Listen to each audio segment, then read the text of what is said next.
एक समय की बात है, एक छोटा सा गांव था जहां एक भिखारी रहता था। भिखारी रोज सुबह उठकर गांव के अलग अलग हिस्सों में भीख मांगने जाया करता था। उसका जीवन भिक्षा पर ही निर्भर था। गांव के लोग भी उसे पहचानते थे और कुछ न कुछ उसे दे दिया करते थे। भिखारी की एक खासियत थी, वह अपने साथ हमेशा एक छोटी सी झोली लेकर चलता था जिसमें वह एक मुट्ठी अनाज के दाने रखता था। ऐसा वह इसलिए करता था क्योंकि उसका का मानना था कि खाली झोला लेकर भीख मांगने के लिए चलना अपशगुन होता है और अगर कोई उसकी झोली में कुछ न देखे तो उसे भीख देने में हिचक जाते थे। अगर उसकी झोली में कुछ पहले से ही दिखे तो लोग उसे और भीख दे देते थे। यह उसकी भीख मांगने की चालाकी थी। एक दिन उसने सोचा कि दरबार में जाकर भीख मांगेगा, क्योंकि उस राज्य का राजा बहुत दयालु और महान राजा था। वह सुबह जल्दी उठकर अपने काम पर निकल पड़ा। उधर राजा के दरबार में राजा से मिलने उसका एक विश्वासी सलाहकार ब्राह्मण आया था। उस ब्राह्मण ने राजा को उस दिन एक सलाह दी कि आज के दिन राजा किसी को भीख न दे और सबसे पहले जो भिखारी दिखे उससे राजा भीख मांगे। ऐसा करने से राज्य में आने वाली संकट टल जाएगी। उधर जब भिखारी दरबार के द्वार पर पहुंचा तो उसे कुछ अजीब सा महसूस कर रहा था। दरबार के द्वार खुलते ही सामने से एक शानदार रथ आ रहा था। रथ की चमक और उसकी सुंदरता देखकर भिखारी को समझ में आ गया कि यह राजा का रथ है। भिखारी ने सोचा,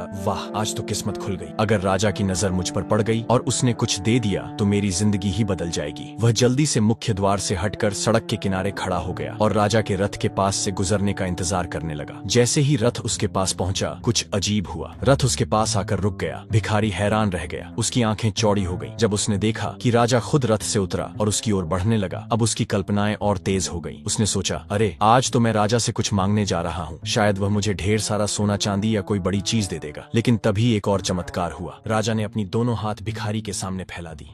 भिखारी की आंखें फटी की फटी रह गईं। उसने सोचा, यह क्या राजा मुझसे भीख मांग रहा है। राजा ने विनम्रता से कहा, भाई, मुझ पर दया करो और मुझे जो तुम दे सकते हो कुछ भिक्षा दे दो। भिखारी को विश्वास नहीं हो रहा था। उसने सोचा, यह तो उल्टा हो गया, राजा मुझसे भीख मांग रहा है। लेकिन राजा ने उसकी ओर देखते हुए कहा, यह मेरे लिए बहुत महत्वपूर्ण है। हमारे राज्य पर एक संकट आ रहा है और राज ज्योतिष ने कहा है कि अगर मैं इस संकट से बचना चाहता हूँ तो मुझे पहले भिखारी से भीख मांगनी होगी, जिसे मैं आज सुबह देखूं, और तुम वह भिखारी हो। कृपया मुझे कुछ दान दो।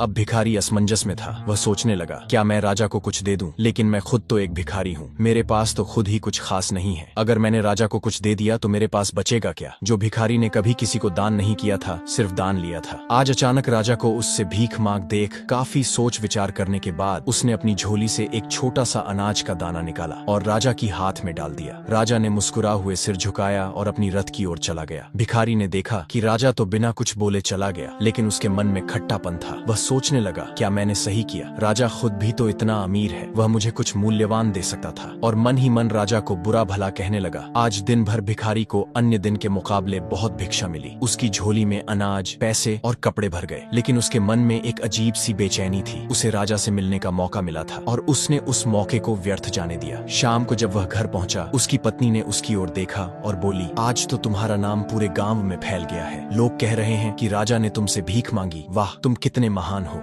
लेकिन भिखारी को खुशी नहीं हुई। वह गुस्से से बोला, तुम्हें क्या पता, राजा ने मुझसे भीख मांगी थी। भला मैं राजा को क्या दे सकता था? और मैंने उसे केवल एक दाना दिया। अगर मैंने उसे ज्यादा दिया होता तो शायद मेरा और नाम होता। उसने अपनी झोली गुस्से में उठाई और पत्नी को दे दिया। जब पत्नी ने झोला को खाली किया तो कुछ अनाज जमीन पर गिरा। भिखारी की नजर एक चमकते हुए दाने पर पड़ी। जब भिखारी ने उस दाना को उठाकर देखा तो वह सोने का बन चुका था। भिखारी यह देखकर हक्का बक्का रह गया। वह सोचने लगा, अगर मैंने राजा को सिर्फ एक दाना देकर सोने का दाना पाया है तो अगर मैंने उसे ज्यादा दिया होता तो मेरा पूरा जीवन बदल सकता था। वह अपना सर पकड़कर जमीन पर बैठ गया। भिखारी समझ चुका था कि उसने अपनी लालच के कारण एक बड़ा मौका खो दिया। भिखारी की गलती यह थी कि उसने लालच और डर के कारण अपने पास मौजूद चीजों को बांटने से परहेज किया। अगर वह दिल खोलकर राजा को दान देता तो उसे बहुत बड़ा लाभ मिल सकता था। इस कहानी से यह संदेश मिलता है कि जब भी हमें कुछ देने का मौका मिले तो हमें निस्वार्थ भाव से देना चाहिए। यही दान हमें जीवन में असली सफलता और खुशी दिलाता है। हमें अवसरों को पहचान कर बिना स्वार्थ के दान देना चाहिए। अगर आपको वीडियो अच्छा लगे तो लाइक, कमेंट और सब्सक्राइब करें। धन्यवाद।